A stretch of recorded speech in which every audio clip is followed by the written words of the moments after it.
Hello, hello, this is Paper Cuts Included coming to you live from the Ninja Turtle sleeping blanket, and that's I know it's legit. Today we're going to be finishing up our pickup videos of what I got down Texas way. Before we get into that though, if this is your first ever Paper Cuts Included video, we are a comic book YouTube channel dedicated to talking about what we love, and what we love is comic book art. It's ran by me and my two other co-hosts, and we all look at art under the microscope. What I mean by that is we'll put a book like this under it and break the art down atom by atom, talking about what the artist did, how the artist did it, what's the artist doing now, what was he doing then, why is it important, what do we do as working artists. So we, just love talking about comic book art in general, artists, anything and everything, comic books or art. So, if you're looking for a YouTube channel that kind of breaks down books, you found it. The hottest Arkansas YouTube channel for that. And to prove I'm a working artist, real quick, I'll show off a piece I'm working on right now. It is nowhere near done yet, so don't make fun of it too bad. But me and one of my co-hosts, Dylan, are working on a Fallout fanzine, and I'm working on the cover for it right here. So I've been practicing with Posca markers a lot. I've always liked how they looked. But I'm going to come in with a calligraphy pen and put in a lot of smaller details. These are just the broad colors right now. So there's that. So if you want to see more of our artwork or just more of the videos, YouTube channel it, or you can go to our Instagrams, which all those links will be in the description below. So today we will be finishing I bought a bunch of books recently. I just got back from my 1 year anniversary with my wife. We went to Corpus Christi, Texas, and we went to a really cool comic book store called Most Wanted. And I think all of these books, except for maybe the last half, all came from it. It was a really awesome store, really nice selection. One of the stores in a while that I've seen actually have a 50-cent bin, which is awesome to see. I talk about it in the videos that I feel like those are a rare commodity now. Um, I've even been to stores where it's $5 is the kind of standing price for back issues, which sucks. So it's nice to dig in boxes of 50-cent books. And it started with this Kirby Genesis. I have never heard of these books, but how could I not get it for? I think this was actually in the dollar bin, but hey, Kirby characters drawn by Alex Ross. How can I not? The cover's great. The book is actually a little disappointing because it's not all Ross artwork. It's like an Astro City situation. He does have some work in it, but it's not. I'm sure we'll do a. That's a dope Game of Thrones Alex Ross cover. I wonder if that's supposed to be. I don't know. I wonder if he did all the covers for Game of Thrones. That'd be cool. I read the books, so it might be cool to buy those books. Like, there's random panels of Alex Ross artwork, and it's so great. But I don't think I finished. I'm sure we'll do a review on this series once I get more of the books. Now that I know they exist, and they're probably all going to be cheap. So hopefully that's an easy pickup to do. You can't not just always be blown away by how amazing Alex Ross is. His artwork's just incredible at times, I feel like. Or not at times, all the time. Like as a kid, that's what I thought you had to look like as a comic book artist, or else you weren't good, was Alex Ross. I think there's some proof to that pudding, like that. He's just a whole nother caliber. Although not the greatest story writer, in my opinion. Kingdom Come, as pretty as it looks, not that great of a story. Yeah, watch all the comments. Kingdom Come's the greatest DC book of all time. What are you talking about? It's like, it's okay. I think if it went for like 2 more issues, it could have expanded really good. But nope, there's Kirby Genesis number 3. I'll keep an eye out for the rest. I don't even know how long it went. Let's fact check that real quick. Now that I have a computer right next to me. Nah, we won't waste time doing that. I'll make a community post about it. What's the next book I got? Let's see. This was another $1 fine. But I always keep an eye out for these books because Chevelle Noir. It's a Dark Horse Comics imprint. I believe it's mostly French, or not French, but just European artist in it. And you can sometimes find Mobius, you can sometimes find Jeff Darrow art, and I, was able to get some Mobius art in this one. Let's see, he is the man from Kirgri. Kigri is his story, which we flip one page and we're already at it, and it's just rough pencils, or not rough, but just Mobius line work, which always glad to add another piece of Mobius art to my collection, especially for cheap. So I love Mobius. I guess we haven't talked about him a whole lot on this channel. We haven't looked at one of his books yet. Probably because most of the time it's got boobs and butts everywhere, and I don't know if YouTube would like that. We will look at his Blueberry books though, because those are amazing if you love Western comics. I think maybe one of the first videos on the channel is a pickup video of me getting a Blueberry book. So check that out if you haven't yet. But no, Mobius is a French artist by the name of Jean Giraud. He's an incredible artist, incredible at line work. He is a pioneer in the cyberpunk. Without him, there might not be a cyberpunk. But he is an amazing artist, and he inspired a lot of people. He inspired Frank Miller. Him and Jeff Darrow were really good friends. So I'm always on the lookout for Mobius artwork. I feel like he's very underappreciated for the amount of works he contributed. Um, you know, he draws some great Marvel characters. Silver Surfer, Iron Man, Spider Man. He did some great pinups. He's just a great artist. I could talk about him. This could be a whole Mobius episode. But just his solid line work, like his great silhouette. Just look at Mobius art. Everyone needs to look at Mobius. There might not be a single story he does that you like, but you won't be able to say his art's not stunning. I guess you could say the same thing for Alex Ross. I guess they're not all European artists. This kind of looks like or probably doesn't look like. This is like a manga style. So yeah, if you want a foreign artist, Cheval Noir is a good way to kind of throw a net out there and see who you like. I think this is my third issue of it now. I don't run into it that often, actually. I don't know. I feel like Dark Horse had such a weird period of time in like the 90s where they were just pumping out so many different books, so many different labels, all good, but it's just they're always in the dollar bins, hopefully. So, you know, but I'm not complaining. That means I get to buy them. Let's see. Don't know these guys. Stan Pulsar. It's dope though. Weirdly formatted, kind of small. I wonder what that's about. Looks cool though. Kind of almost gives me like Richard Corbin vibes with a mix of Mobius.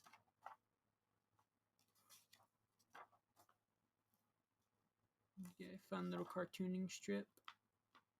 What's the back ad? Oh, it's just like another tells you what's in the book. Who else did Tom McQueen, Rick Gary? Okay. Yeah, no, there's Cheval Noir. So like I said, if you want to find non-American artist, look up these. They'll usually be cheap. I didn't know issue 41, so they ran for a while. And if you're a fan of Mobius, get some good Mobius stories through it. If you're a fan of Jeff Darrow, there's some really cool Jeff Darrow covers of it. So yeah, and let me know if there's another artist I'm missing who you're like, he's the greatest so and so ever, or he's really solid. I love people like commenting that because then I get to learn about people. I love learning about people. I've learned a lot just from starting this channel, being able to just to talk about comic books. Let's see. This was one of the books I got not in Texas. On the day after we got back, I hit up a game exchange who never updates their comics, but they finally did. And I was able to get one of my favorite covers for a book I never want to buy. That being a random issue of Nick Fury, Agent of S.H.I.E.L.D. I love this cover so much. I think it's super dope. I don't know jack all about Nick Fury. Um, I've talked about it in videos. I, didn't grow up as a Marvel kid, really. As a kid, I was a DC kid, and now I'm a Dark Horse fan for a lot of things. So, I've always loved the cover though. So and it's usually like a $3, $4, $5 book. So I was never gonna buy it when I could, put that money towards, other books at a con or at an antique store that I needed slash wanted for interior, not just the cover. But hey, it was $1, so I treated myself and got it for $1. So I got this, one, like I said, one of my favorite covers of a Marvel book. It's very striking. Nick Fury wearing a polar bear camo. Wolverine just, guess he naked. It's just dope looking. So and the artwork's interesting. It's very almost Magnola stocky, if that makes sense. Oh, Rogue.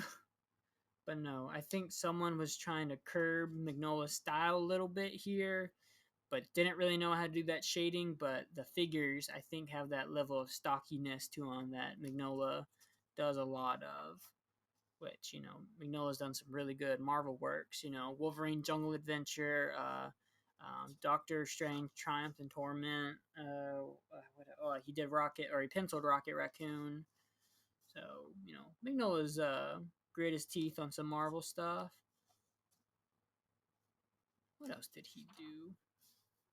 Well, he did some Hulks. I feel like there's another one I'm missing that he did back in the early 80s for Marvel. But no, I'll probably read this, see how it is, see if I'm missing. I need to read Steranko's run, and then I just heard today that Barry Windsor Smith took it over for him. So I feel like that'd be dope to look at. I also want to draw this Nick Fury and the polar bear pill. It just looks really cool to me. Like, you can't tell me those are like not the Nazis from a Hellboy comic. When did this come out? Was this post Hellboy? Let's see, 91. So yeah, what, 3 years before Hellboy? But I don't know. It just looks like that Magnola stocky.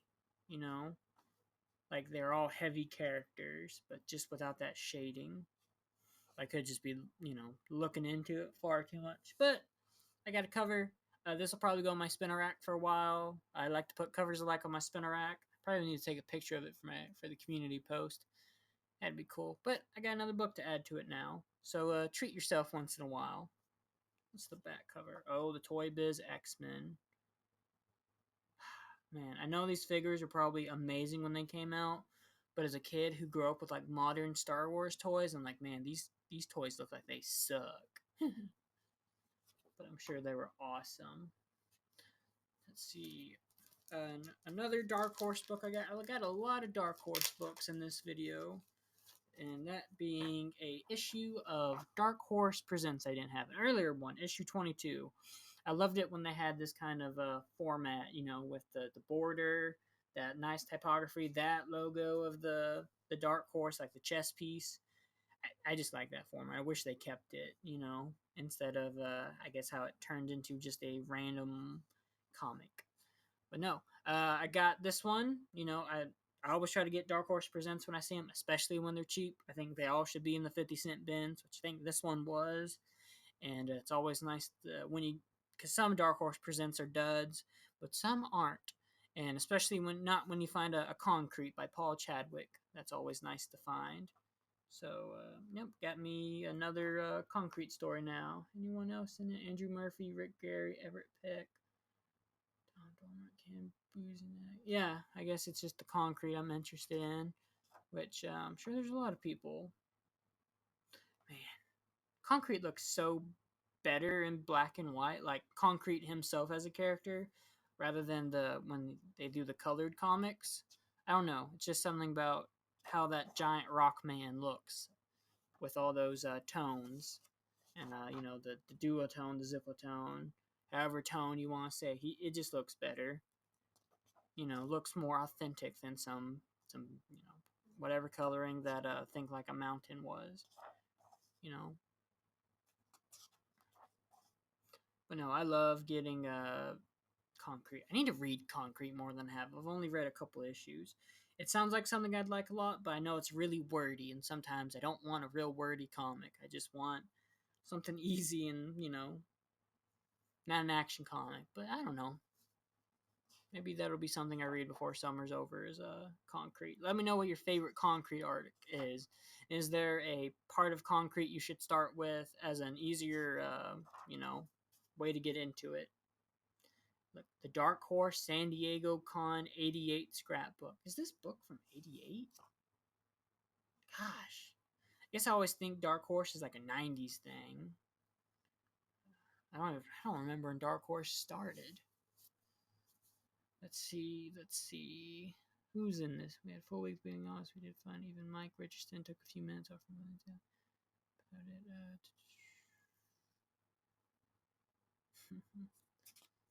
See who we got here. Who we got here? The Aliens boys right there. Mark A. Nelson and Mark Vigen. Comic was a big hit. Yeah, yeah. You can't argue that Aliens comic wasn't a big hit. Who's next? Mystery Woman 2 demonstrates one of the ancient and arcane fighting techniques which all mystery women are trying to birth on. Chris Warner, just what did he say to her? Let's see. Harrison Fong signs a copy of Mecha for one of the Dark Horse Mystery Women. Don't know him either. There's Paul Chadwick. I knew Chadwick had to be in it somewhere. Paul Chadwick and his wife, Elizabeth. A few short hours before, he won 3 Eisner Awards.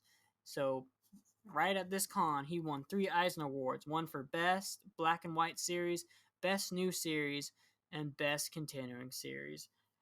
How many is it? 9 or 12 Eisners that Concrete's won now, or am I completely off? It's won a bunch, rightfully so. The parts I've read have been really good. It is a comic that does make you think, which is probably the whole point of Concrete. So he achieves his goal. Oh, it's some more pages. Who we got? Challenger, and by the time we find it,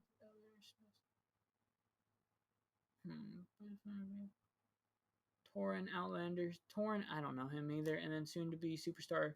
Oh, look at old egghead Jeff Darrow right there. I have never seen him with hair. So, man, soon to be superstar Jeff Darrow stopped by the booth to say hi and to sign copies of his Bourbon Threat story in DHP 19. That's a DHP we need to look at, is his Bourbon Threat. Man, look at that lovable goofball. If this channel ever gets big enough, that's the person I want to just talk to for hours, is Jeff Darrow. Just pick his brain about, hard-boiled Shaolin cowboy, his pet alligator, his pet tortoises, you know. So if you ever listen to this, Jeff Darrow, know that there's some punk artist who wants to, chew the fat with you, I guess is how they'd say it, because that would just be a top dream. I know all my co-hosts would love to talk to him too.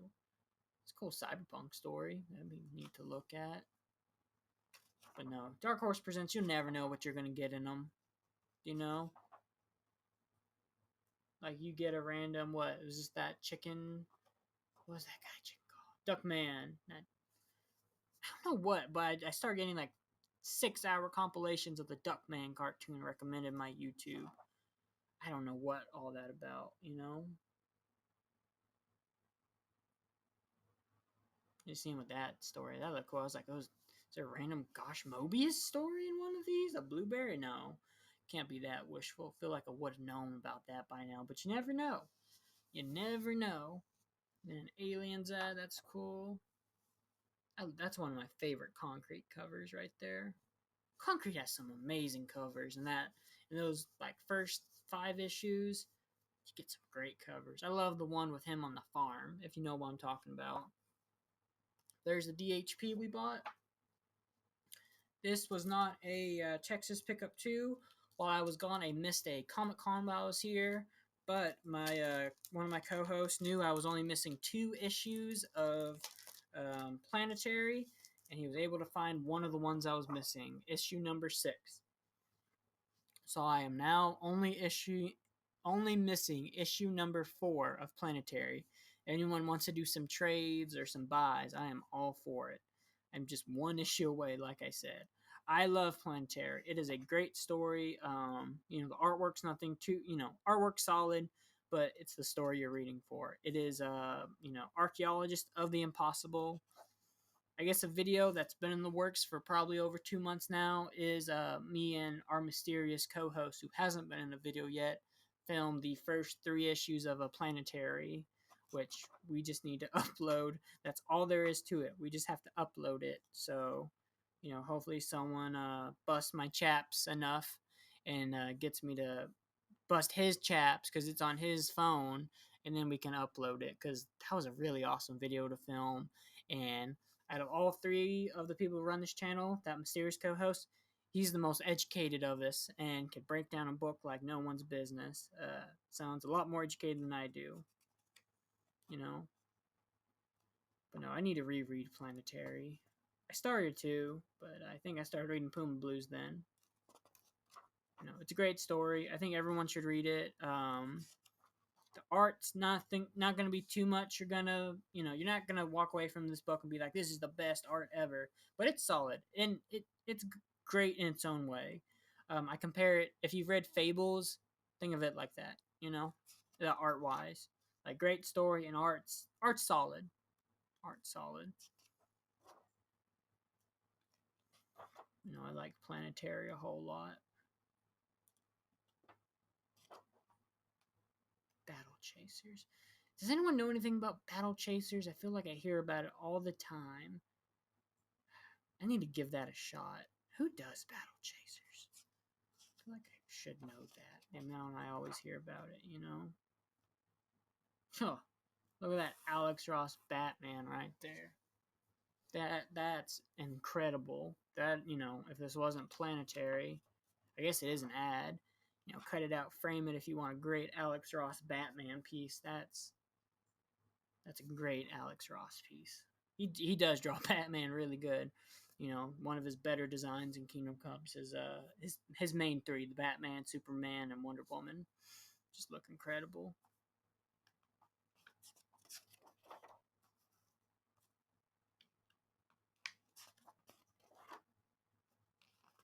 Oh, Planetary. But no. Thank you for my co-host for, now I'm only need one more issue of this to complete it. I can taste it. It's probably my 3rd or 4th series that I've ever completed once I get it. That's actually longer than like 10 issues. So back to good old Texas. I was able to complete a series while I was there, that being the first volume of Kick-Ass, Kick-Ass 1, or just Kick-Ass. This is the umpteenth printing variant. It was in the 50-cent bin, actually, which I thought was surprising. Usually Kick-Ass is a little bit overpriced at places, since there's like 2 movies, and I feel like it was one of the books people were like, oh, it's got a movie, so it has to be expensive. So I usually find Kick-Asses for like, I've seen it go for 8 to 10 at places, but not this one. 50 cents. And I can say I have all the Kick-Ass now. So I can just move on to getting all of Kick-Ass 1, or Kick-Ass 2 and Kick-Ass 3. I love Kick-Ass. It's one of the best comic stories I've ever read. And it makes me want to freaking be a superhero when I read it, which is probably not the point of the book. But it's a fun book. We have talked about the first issue, which is a pretty neat video. I'd go check it out. Usually, when we look at books, I do more of a breakdown of the whatchamacallit, the art rather than the story. But in that one, I did talk, because John Romita Jr., who does the art in this, his artwork's good, but it's like, I feel like there's not a whole lot to talk about. You know what I mean? It's good, but it's, I don't know. I feel like it's hard to explain it. Like, it's good. And I like it a whole lot, but I guess it's not what I remember about. I remember the story more than I remember the anything else about Kick-Ass, which might not make sense, because you're like, of course you're gonna remember the story. But some books I read, it's like, no, I remember the art more than anything. Like the Jeff Darrow's Hard Boiled, any Sin City book, the Eastman and Laird's Turtles. You remember the art before you remember the story, I feel like.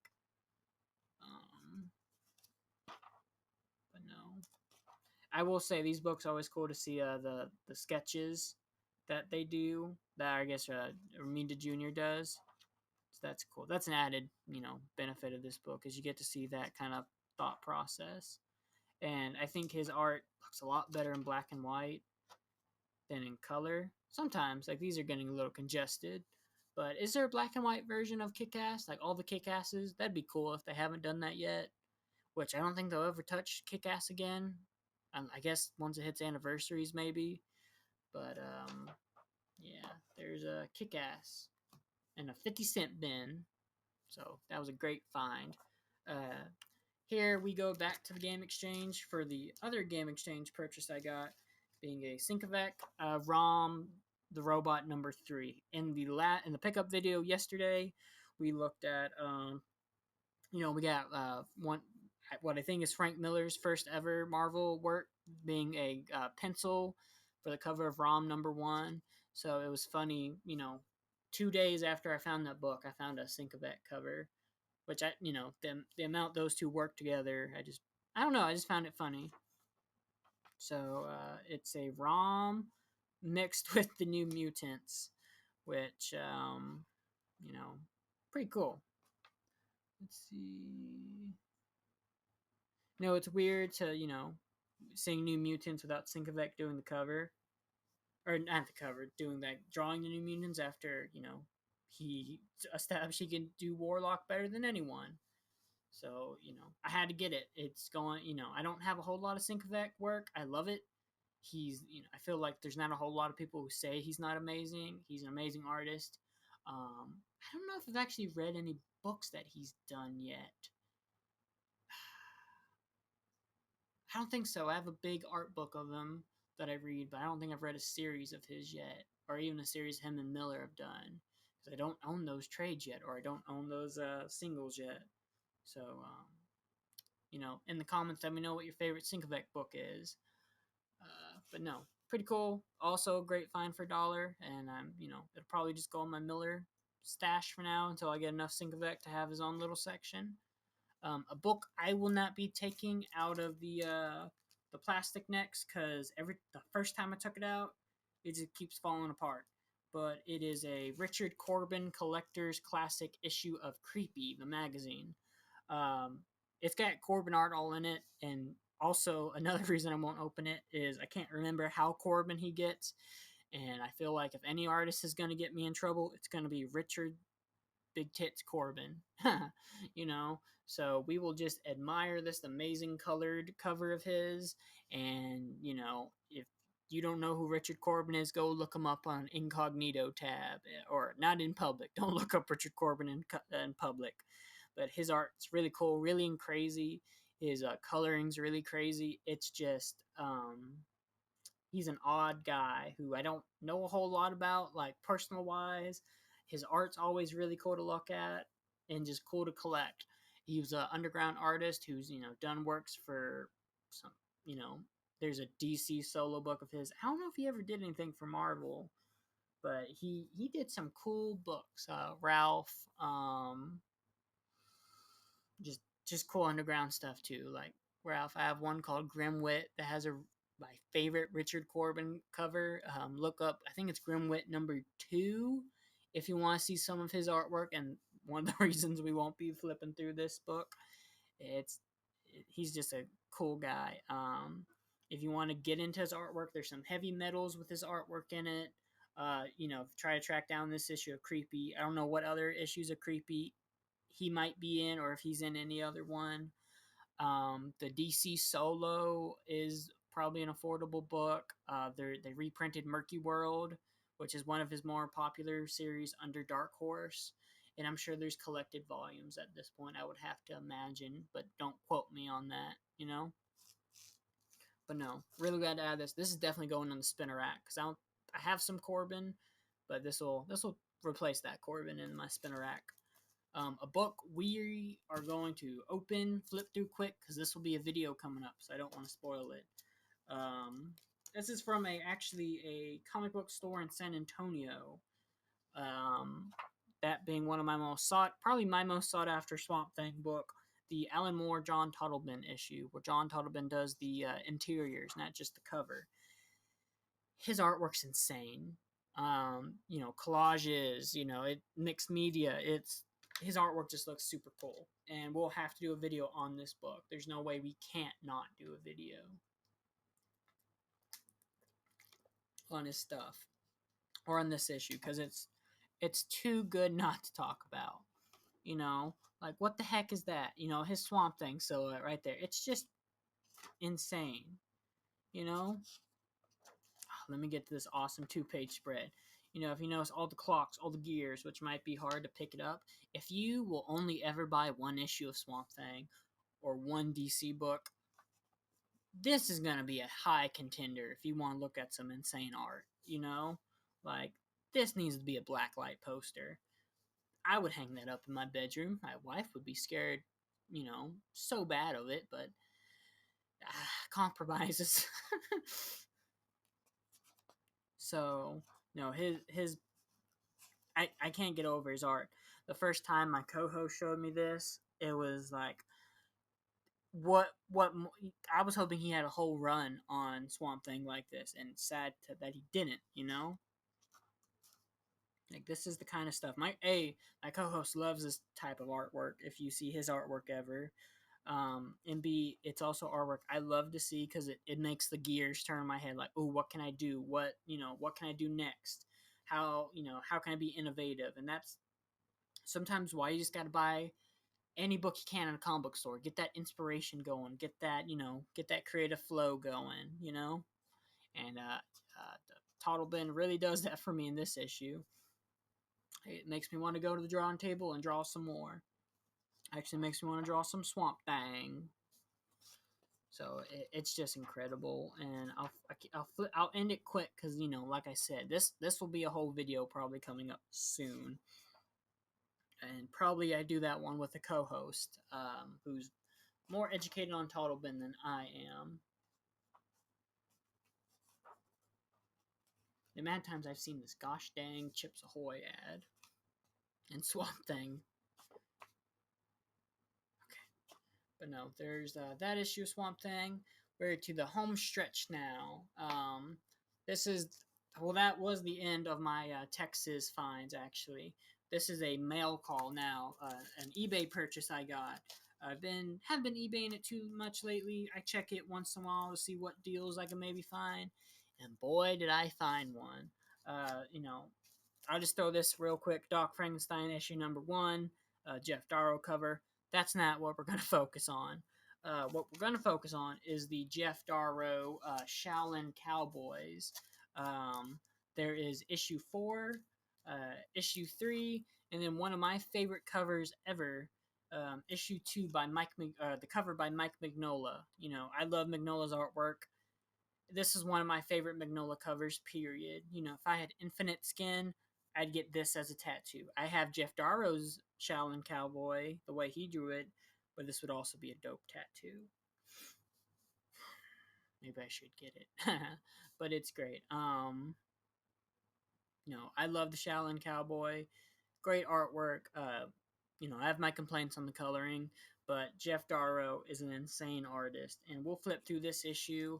This video is going a little long, so I guess this will be the last book we look at the inside of. But a funny story with it, I was bidding on it, and without me knowing, or without him knowing, one of my co-hosts was bidding on it to surprise me with it, because long time ago, like 3 or 4 years ago, I found like the first full run of this, probably not the first issue of this, at a game exchange, and I knew my co-host was collecting it, and I knew about it, but I wasn't collecting it yet. So I was like, you know what, you get it, you go ahead and get it. And that's been one of my biggest regrets, is letting him get it because of how much I like it. And he was trying to return the favor, and it was like the last 5 minutes, and I was like, who is bidding on this with me? Like, also, why are they only stopping after $5? And I had to pay $5.50. I was like, oh gosh. Like, I thought the guy I bought it from was like just trying to up it so he didn't lose probably what he paid for. But then I was telling my co-host over dinner, my haul, and he was like, "Oh, I was bidding on that too." And I was like, "You son of a gun! You made me pay $5 more than I was going to." I also love how this was supposed to be a gift, but he stops after $5. But thankfully, because I probably would have bid on this till about 20. So yeah, I'm glad to, it was worth the 550. His arts, and this is the Burly Man Entertainment, a comic company that is no more. That weird stain right there. It has a couple weird stains. I guess I hadn't noticed. I guess I gotta return it now. No, I'm not returning this cover. But no, his art's incredible. We will do videos on this book. Like, just look at that. This coloring looks a lot better than his newer stuff. Who colors this one? Dave Stewart colors this too. Dave Stewart, why is your coloring like sucking in the latest volume of it? Maybe it's the paper. The paper in this one's, it's a different quality than the paper that Dark Horse puts out of it or prints it out on. So I wonder if that's a part of it. That's a theory, but just a comic book theory. But no, his art's incredible. How detailed it is. Like, look at all those rocks. A breaking rock looks that good. It's insane.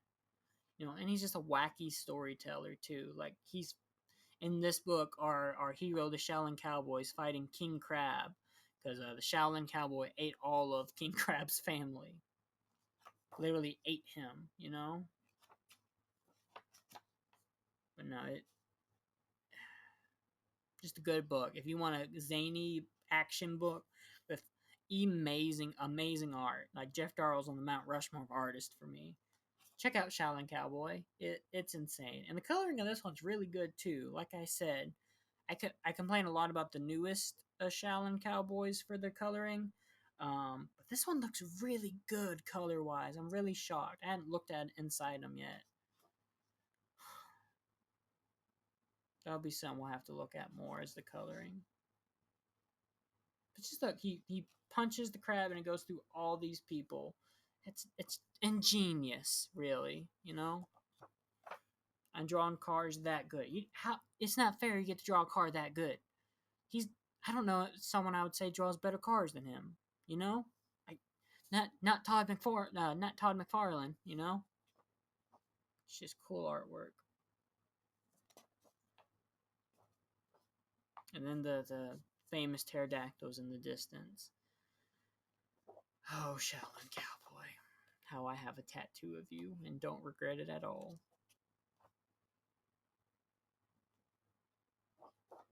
But no, that is this week's pickup videos.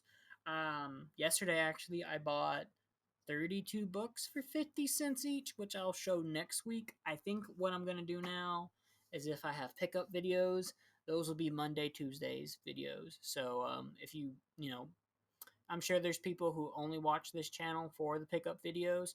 Those will be Monday, Tuesday videos.